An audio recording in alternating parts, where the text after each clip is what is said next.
how, I mean, from your own point of view, how can those stories be told?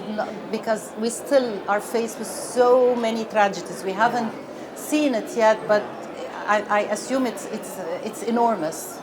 We need more human stories. I mean, I think audiences, and we've seen some evidence of that, are just feeling numb, even if they want to care. As somebody who runs communications, I've studied behavioral science, and I know that people become numb to numbers. What they react to are individual human stories. If you tell the story of a child in Gaza who is malnourished and on the verge of starvation, it is going to reach the hearts of people. They are going to want to demand more access so that child can have food. They're going to demand that the ceasefire holds.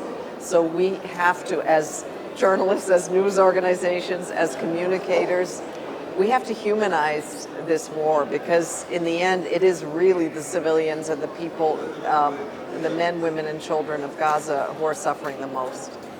You talked about humanitarian stories, and as you mentioned that no international journalists are forbidden. The Israelis, they're not allowing them, and it is very tragic.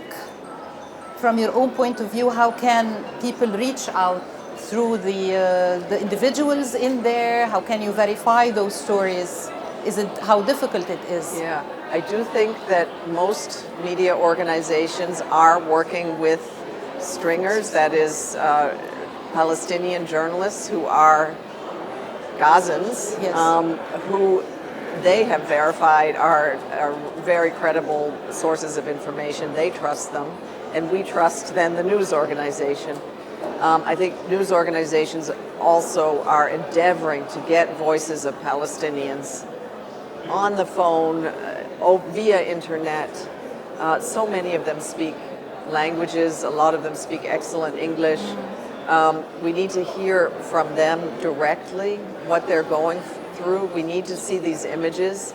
So it really, it's very difficult for individual members of the public, but there's a lot on social media that is moving and accurate and worthwhile to look at, but there is a lot of disinformation too. So I'd hope that the international media, as difficult as it is because they have no access, and we have to keep demanding international access to the media, but until they do, to do whatever they can to get the story out.